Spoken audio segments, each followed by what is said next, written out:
네, 오늘은 네이버 에디터 사용법에 대해서 설명드리도록 하겠습니다. 많은 원장님들이 이 네이버 에디터 사용법이 익숙치가 않아요. 뭐 당연하죠. 처음 써보시는 거니까요. 그런데 능숙하게 사용하고 멋진 폼으로 포스팅하는 분들 거를 보면은 되게 부럽죠. 네, 아우 나도 저렇게 좀 하고 싶다. 시간이 지나고 나면요, 그거는 다 해결됩니다. 끝까지 우리에게 문제로 남는 거는 좋은 퀄리티의 글을 쓰는 거죠. 하지만 일단 시작하는 단계에서는 네, 기본을 배우는 게 또 필요하니까 한번 보겠습니다. 이게 네이버 에디터 여러분이 쓰는 그 화면이죠. 처음에 딱 열어놓으면은 그냥 텍스트밖에 잘 쓸 수가 없습니다. 그런데 요 기능들을 하나하나 둘러보다 보면은 이제 익숙해져요. 자, 제가 저장해 놓은 거 한번 볼게요. 윤 선생 원장님을 위한 네이버 에디터 사용법 실습 이렇게 되어 있습니다. 화면 이름이 도구를 능숙하게 사용하는 게 전문가입니다. 네, 도구만 능숙하게 사용한다고 다 전문가는 아니겠지만 그래도 전문가들은 자기가 가진 도구를 능숙하게 사용하죠. 네이버 에디터가 우리에게는 바로 그 도구입니다. 메뉴를 내가 당장 다 사용하는 건 아니라 알지라도요, 뭐가 있는지는 한번 좀 보시는 게 좋아요.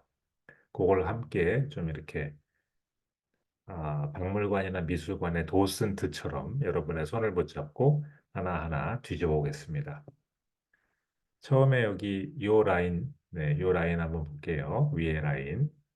이게 사진이 있고 SNS 사진이 있고 동영상이 있죠. 네, 첫 번째 라인이 바로 요겁니다. 사진, SNS 사진, 동영상 다 필요하죠? 네. 우리가 어떤 글을 쓸 때 그 글에서 텍스트로 써준 내용과 연결되는 사진이나 영상을 넣으면 사람들의 관심을 끌고 또 그분들의 신뢰를 얻는 데 굉장히 도움이 됩니다. 사진은 뭐 당연히 그 우리 컴퓨터 안에 있는 사진을 주로 사용하게 될 거고요. 정 없으면 네이버가 제공하는 무료 사진을 쓰기도 하는데 그건 별로 추천드리지는 않습니다. SNS 사진은 뭐냐 하면요.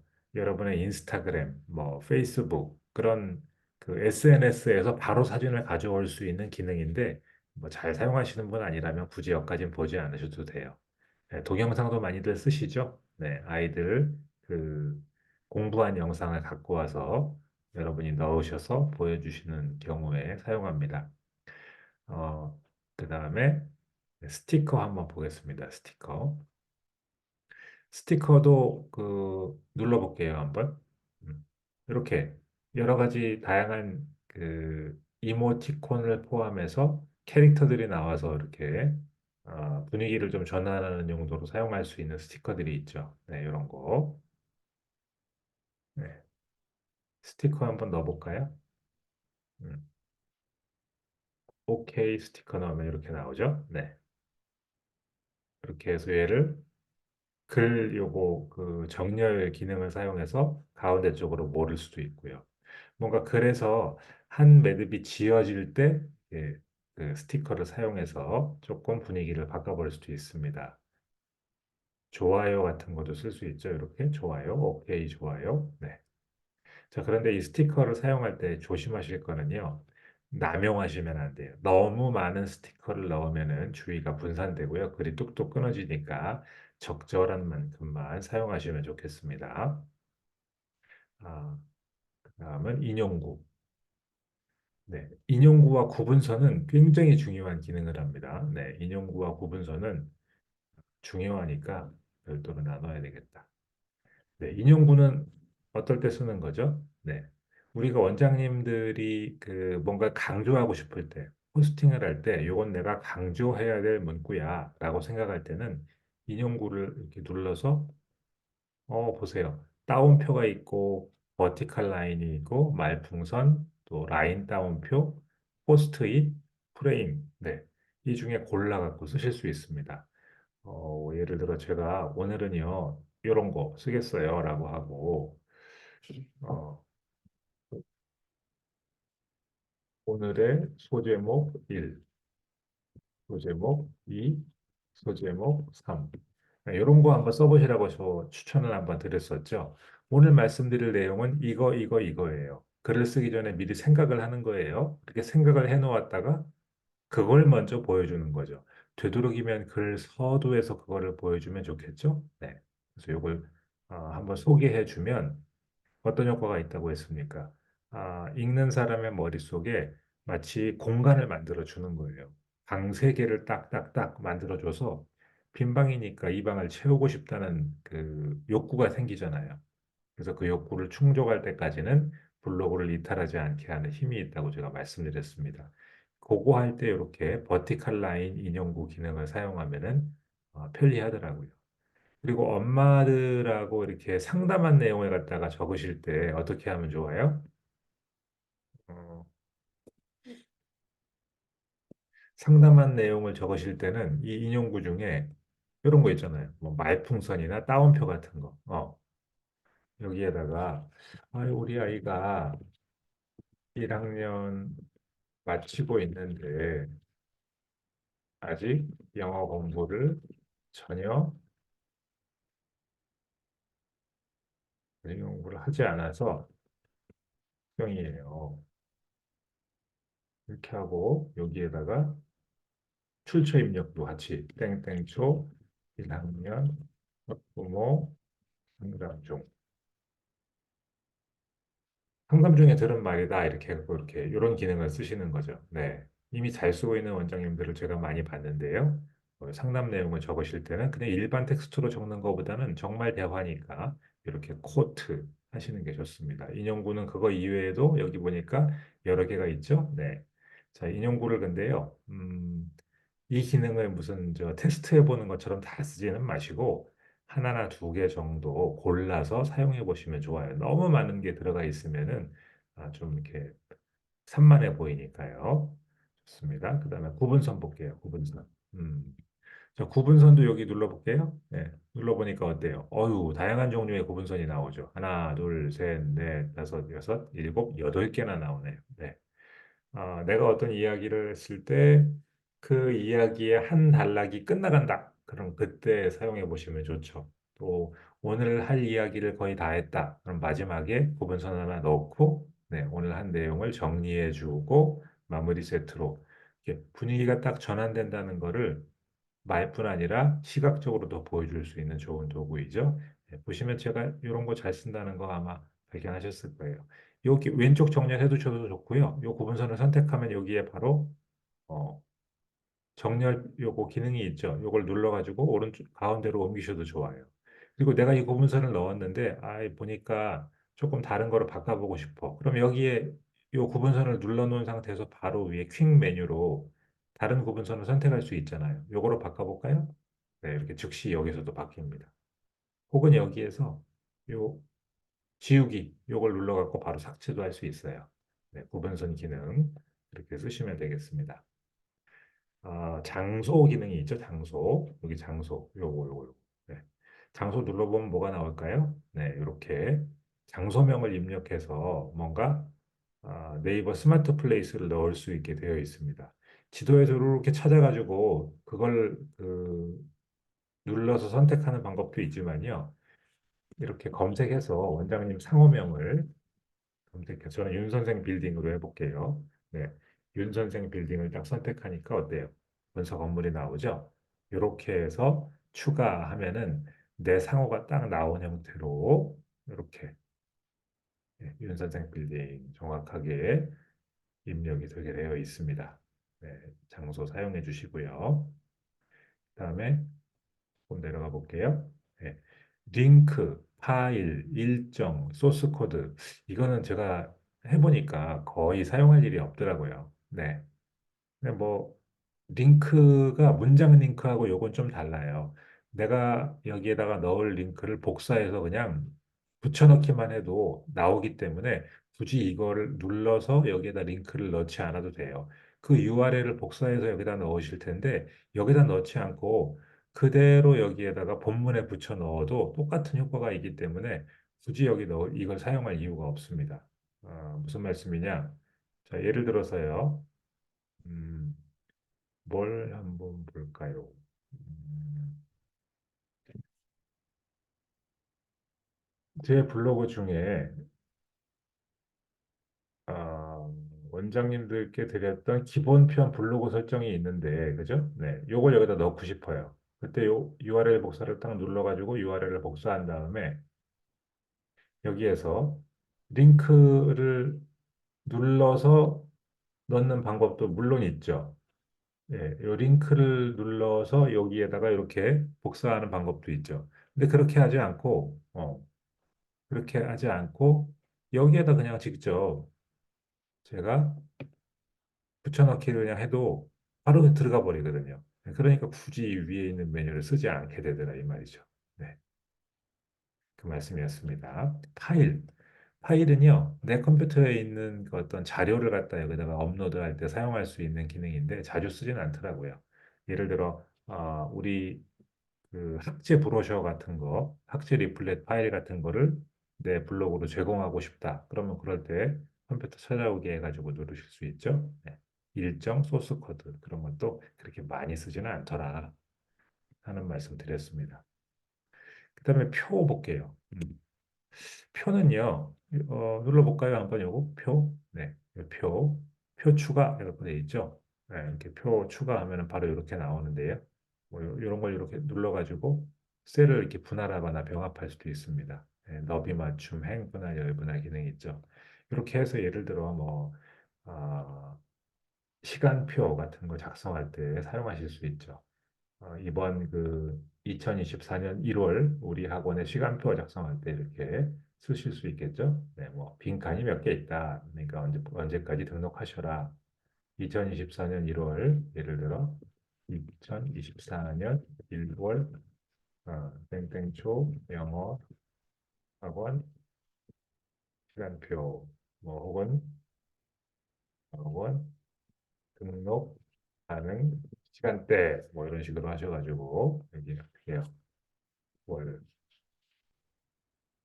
화, 수, 목 그럼 이렇게 적으시고 이 플러스 버튼 눌러가지고 이거 시간대를 쭉 늘려서 예를 들어 4시부터 5시까지 가능 몇 시부터 몇 시까지 꽉 잡고 뭐 이런 거 표시해 놓는 방법이 있죠. 네. 이렇게 이럴 때 표를 사용합니다. 네. 여기다가 뭐를 해놔야 되고 여기는 시간대를 표시하면 되겠네요. 네. 이렇게 표시해 놓으시면 되겠죠. 자, 그러면 또 뭘 볼까요? 표했으니까 그다음에 수식이었는데요. 수식은 거의 쓸 일이 없습니다. 네, 거의 쓸 일이 없어요. 그다음에 토크 소재가 이렇게 희미하게 해놨죠. 그리고 톡톡.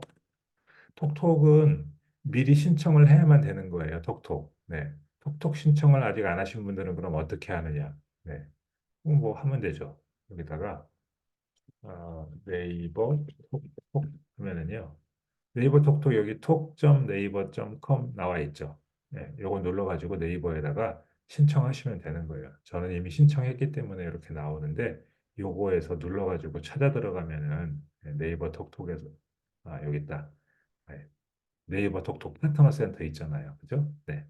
파트너 센터로 들어가갖고 로그인한 다음에 톡톡 신청하는 기능이 있어요. 거기에 들어가갖고 신청하시면은 한 하루 정도 소요되더라고요. 네. 빠를 때는 그보다 더 빨리 나오기도 하는데 그러면은 신청이 승인이 되면 여기 에디터에 톡톡이라는 게 여기 나옵니다. 이 톡톡 버튼이 이게 신청이 안 돼 있는 분들은 이게 아예 보이지도 않아요. 넣을 수가 없죠. 여기 있으면 여기 나오니까 적절한 위치에 저는 어디를 추천했죠 주로? 네. 맨 마지막에 이렇게 해갖고 제가 주로 톡톡 톡톡으로 연락 주세요 해갖고 이렇게 했죠. 네. 엄마들이 부끄러운 엄마도 많습니다. 그래서 내 번호로 이렇게 다이렉트 연락을 못하고 톡톡으로 하세요라고 부담 없이 제안하면은 그래도 조금 용기를 내실 수 있는 경우가 있으니까 중요한 거죠. 네. 그다음에 내돈내산이 있는데 내돈내산은 뭐 거의 제가 보니까 저는 쓸 일이 없던데 뭐 여러분 중에 쓰실 일이 있으면 또 내돈내산도 필요할 수도 있겠죠. 근데 한 가지 좀 참고하실 거는요. 이렇게 용돈 같은 거 벌을 수 있어요. 블로그 해갖고요. 이웃도 많고 그러면은 뭐 이렇게 맛집 같은 거 포스팅 해주면 얼마 주고 하는 거 있는데 안 하시는 게 좋아요. 그거 뭐 작은 용돈 그거 버는 것보다 비즈니스 블로그는 비즈니스답게 운영하는 게 좋습니다. 네, 엄마들이 딱 보면은 정말 전문가 원장님 블로그구나라는 느낌이 들게 내 거 핵심 해당하는 거에 집중하시는 걸 저는 추천드립니다. 자, 이 윗줄을 다 봤어요. 그런데 하나 여기서 더 보여드릴 게 있어요. 뭐냐? 저 위에서 사진 이야기 했었는데 사진을 넣은 다음에 이런 걸 볼 수 있죠. 자, 제가 글감에다가 한번 베이비 사진을 하나 넣어보겠습니다. 베이비를 검색하면은 아이고 이쁘다. 애기가 딱 나왔는데요. 자, 이렇게 사진을 넣을 수 있잖아요. 사진 클릭해갖고 사진을 넣었어요. 자, 이 아이가 그 원장님 그 원생이라고 생각을 해보고 이런 아이는 아직 원생으로 올 수는 없겠지만 이 사진을 딱 이렇게 누릅니다. 그러면 어때요? 위에 이런 메뉴들이 생기죠. 그죠? 퀵 메뉴가 오잖아요. 요 왼쪽에 있는 요거 그 반짝반짝거리는 지팡이 얘가 편집 기능이고요. 얘는 사진의 사이즈를 조절하는 거예요. 작게 그다음에 문서 너비에 맞게 문서 너비를 벗어날 정도로 크게 옆트임으로 예, 사진도 다양한 모양으로 넣을 수 있어요. 예, 작게 해볼까요? 작아지죠? 문서 너비에 맞았죠? 그리고 요거 옆트임으로 하면 더 커지죠. 네, 이렇게 가능합니다. 얘를 누르면 뭐 얘는 당연히 삭제겠고요. 여기에서 요 방망이를 눌러보면은 편집 창이 열리죠. 네. 자, 여기에서 이 아이가 얼굴을 나오는 거에 동의를 했어. 그럼 그대로 사용하면은 효과 만점이죠. 더 좋죠. 또 그런 거를 정말 좋아하는 아이, 또 학부모가 있을 수 있어요. 동의하시면은 우리 아무개 저 영어 공부하는데 더 동기부여가 되도록 이렇게 우등생으로 소개 좀 해보려고 합니다라고 해서 동의가 되면 그렇게 하셔도 좋고요. 그러나 뭐 대부분은 좀 곤란하죠. 그래서 그럴 때는 얼굴을 좀 가려줘야 되는데요. 얼굴을 가리는 방법 어떻게 하면 좋을까요? 네, 이런 스티커 사용하시면 되죠. 스티커 또는 마스크, 뭐 모자이크 이런 여러 기능들을 쓸 수 있는데요. 예를 들어 스티커 같은 거에서 이런 걸 눌러가지고 예, 살짝 덮어서 예, 가려줄 수 있죠. 그렇죠?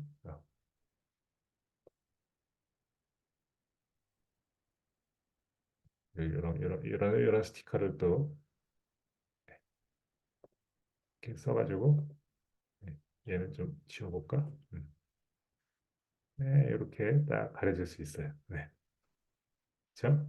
어, 웃음, 스마일로 이렇게 살짝 가려질 수 있죠. 네, 요런 스티커 기능을 사용할 수 있습니다. 자, 그리고요, 여기에 예를 들어 뭔가 아, 아이의 그 백그라운드에 있는 걸 좀 가려줘야 될 것들이 있을 수 있잖아요. 네, 그럴 때는 이 모자이크, 여기 오른쪽에 보면 모자이크 기능이 있죠. 네, 모자이크를 딱 누르면은 네모로 모자이크 할 수 있고 동그라미로 모자이크를 할 수가 있습니다. 네모로다 예를 들어 여기를 이렇게 모자이크를 하면요. 거기가 이게 뿌옇게 처리가 돼요. 근데 이렇게 뿌옇게 처리를 했는데도 뿌옇게 처리를 한 네모도 바꿀 수가 있죠. 이렇게 조금씩. 뿌옇게 처리를 했는데도 뭔가 귀가 보여갖고 좀 더 확실하게 가려줘야 될 것 같아요. 그러면 여기 현재는 1번으로 되어 있는데요. 요 바를 쭉 이쪽으로 이동하면 점점점 모자이크가 심해져 갖고 완전 뭔지 알아볼 수 없게 저렇게 네모로 처리가 돼버리죠. 네, 이런 요 기능도 사용하실 수 있습니다. 요 오른쪽에 있는 요것들도 한 번씩 쫙 보세요. 사진 크기 조정하는 것도 있고 자르기 하고 회전시키는 것도 있어요. 네, 요거를 이렇게 가로 세로가 이렇게 뒤바뀌어 있으면은 이렇게 좀 맞춰줘야 될 수도 있잖아요. 그죠? 네, 그렇게도 가능하고요. 네, 필터를 넣어서 이렇게 요거는 아마 핸드폰에서 한번 사용해 보셨을 거예요. 네, 그리고 보정하는 거, 밝기나 이런 게 너무 어둡게 나오면은 좀 환하게도 바꿀 수 있고 이렇게 조정이 가능하죠. 네. 약간 미니 포토샵이라고 보시면 됩니다. 액자 기능 사용해서 이렇게 일정하게 넣을 수도 있고 서명, 이렇게 서명을 넣어갖고 우리 그 학원 그 거라는 거를 갖다가 마치 도장처럼 그렇게 넣으시는 분도 있어요. 텍스트 넣어갖고 여기다 이렇게 내 블로그에서만 사용하는 거다 이렇게 해보시는 분도 있더라고요. 텍스트 넣는 거는 이런 거, 네, 예를 들어 말풍선 같은 거 넣어가지고 안녕이라고 되어 있는데 여기에다가 딱 이렇게 말풍선 넣은 다음에 그 자리를 더블 클릭을 딱 하면은 이렇게 편집 글자를 넣을 수 있게 되거든요. 우리 학원 우등생 5학년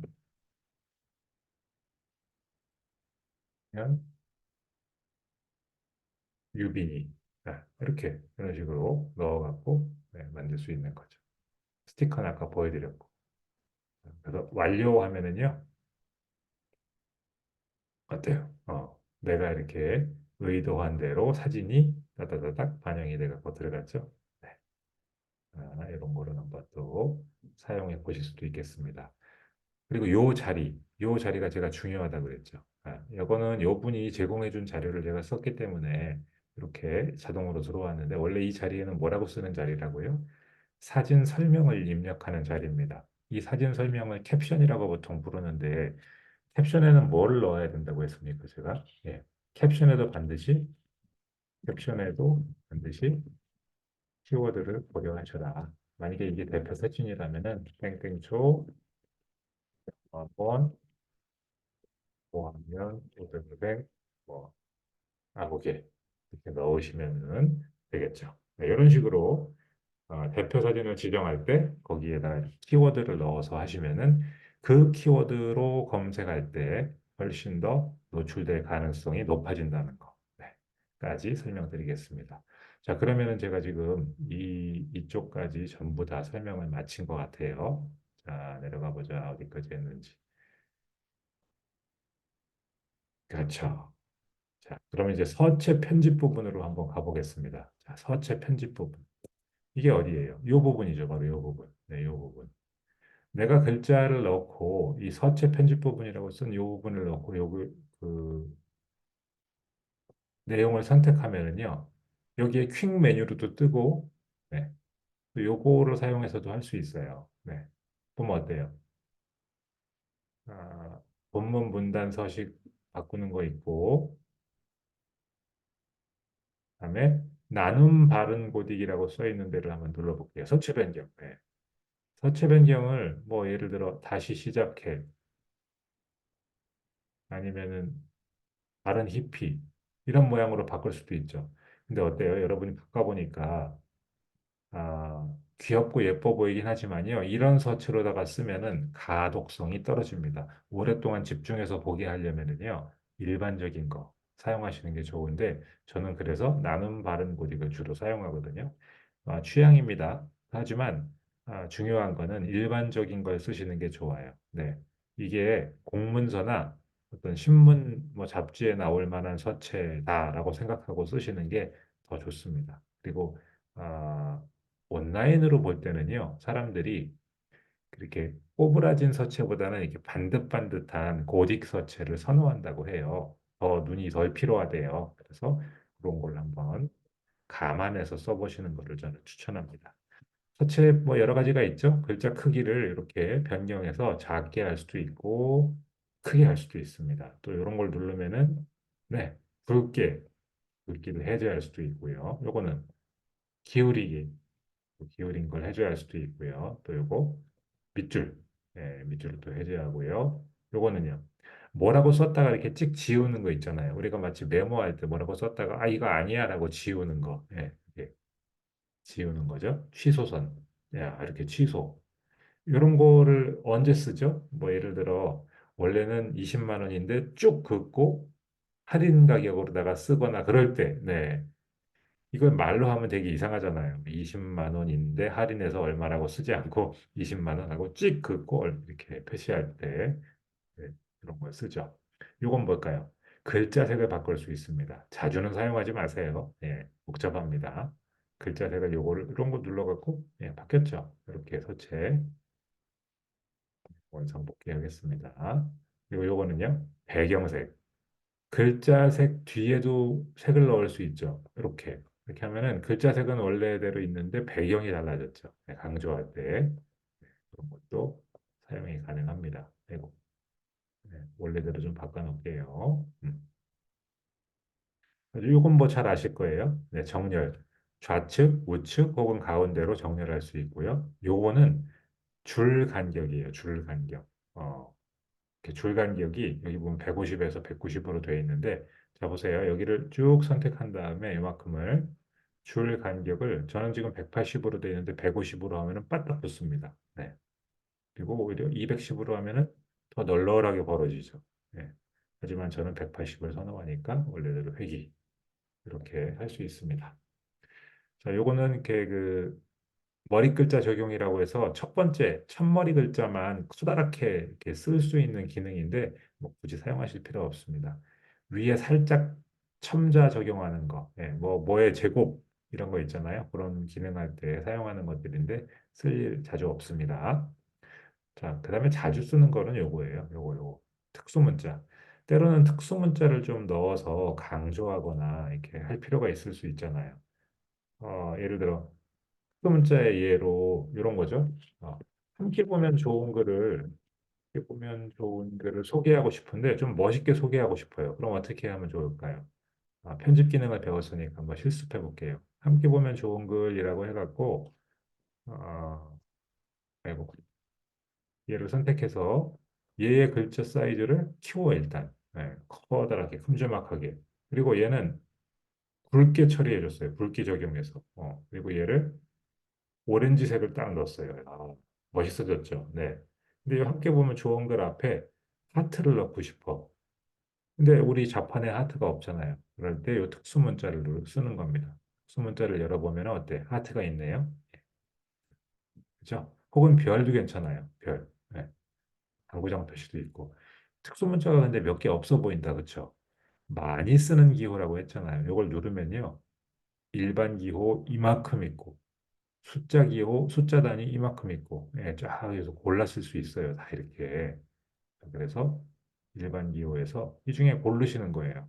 뭘 고르실까요? 우리 원장님은요. 여기에서 하트를 하고 싶어. 하트를 딱, 여기 하트 들어갔죠. 예. 자, 일단 요거는 닫을게요. 특수 문자는. 하트를 근데요, 빨간색 하트로 하고 싶어요. 그리고 좀 더 하트 사이즈도 크게 하고 싶어요. 가능합니다. 이렇게 변경하면요. 그리고 이 사이즈, 색깔도 빨간색으로 얼마든지 변경이 가능하죠. 네, 어때요? 이쁜가요? 이런 식으로 특수 문자.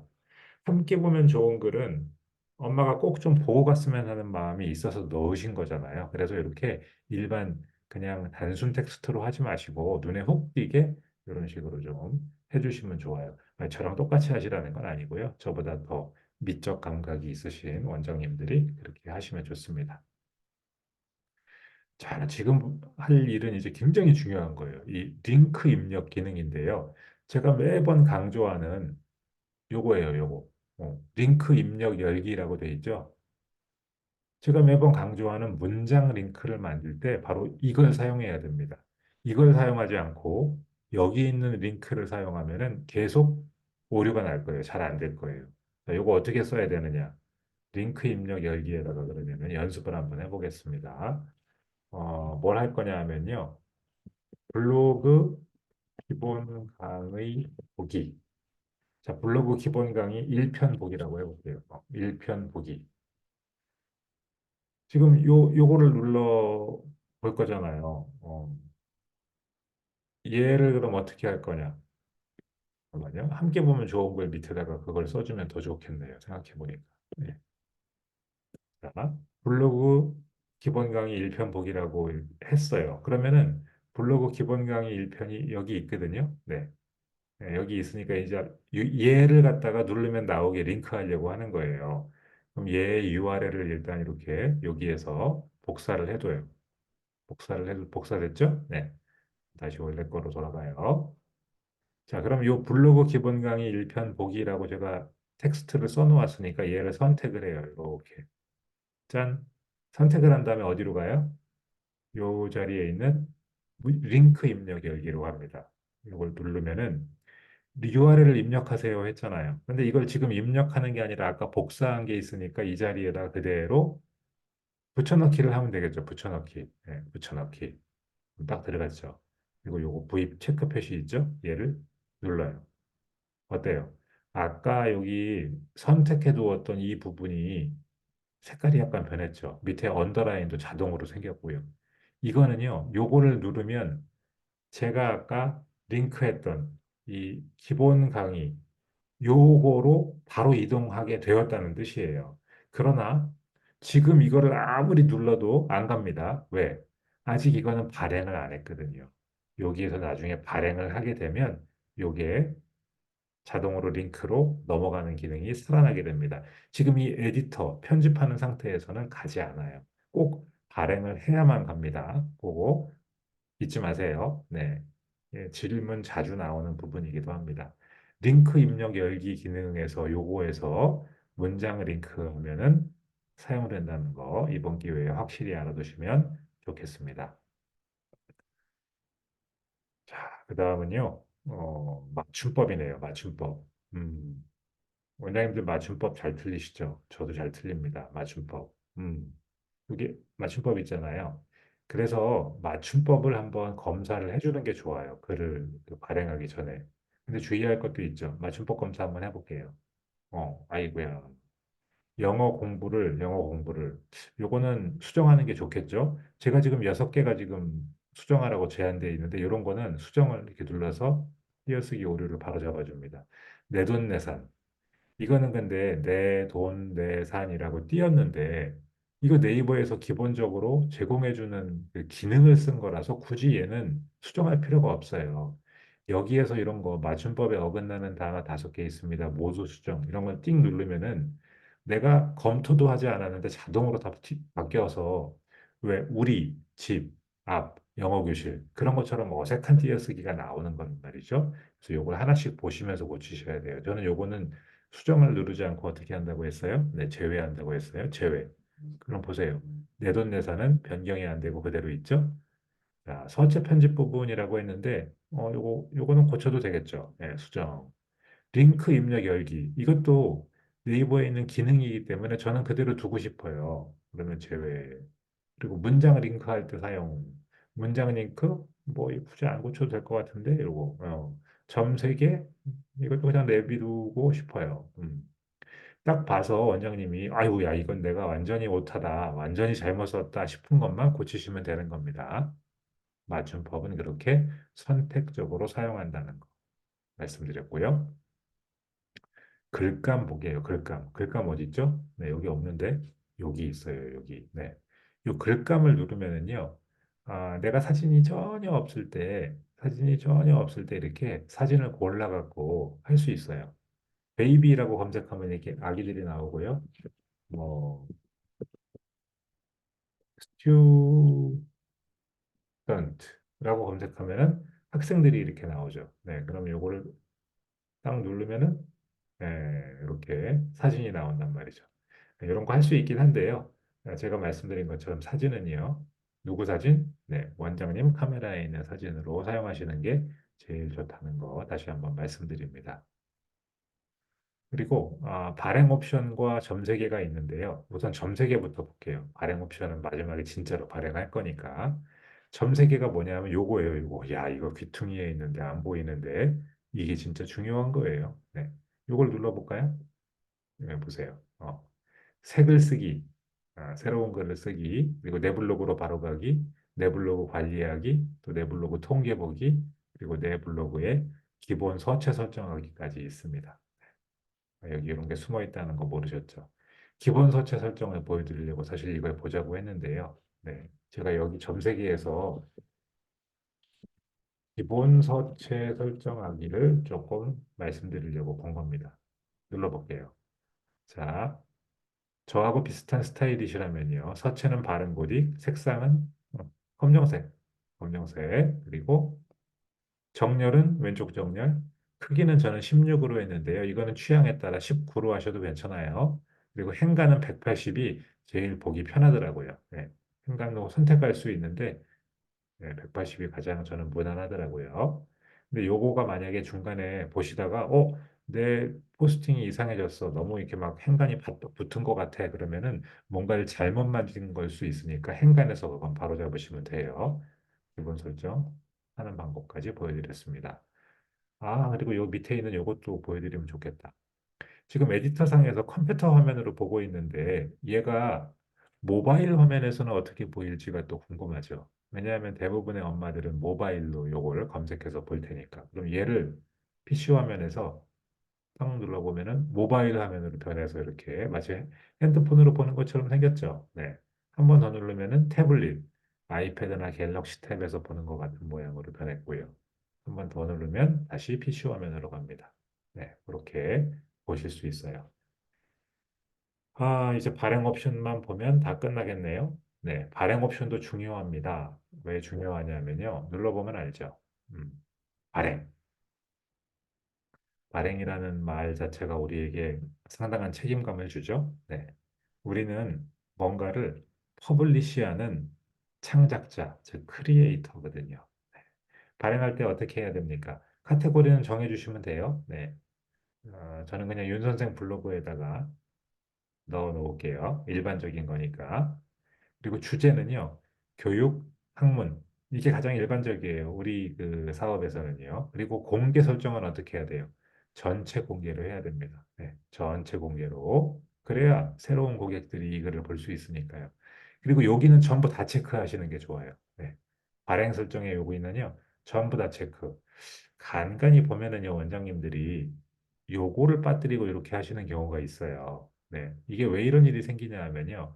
비공개로 발행하면 이렇게 되거든요. 그러다가 전체 공개로 이동하면은 다른 것들은 세팅이 되어 있는데 공감과 외부 공유 허용이 이렇게 선택이 해제가 돼요. 이 상태로 발행하셔서 그런 것 같아요. 근데 이거 다 눌러주세요. 꼭 다른 사람이 공감할 수 있게 해주고요. 외부 공유 허용도 해주셔야 혹여나 우리에게 호의를 가진 사람이 본인의 카페 같은 데다가 이거를 공유해주면 대박이거든요. 네. 그리고 그왜 우리의 원장님의 신뢰를 원장님을 온전히 신뢰하는 그 어머니들에게 가끔 그런 부탁도 좀 해보세요.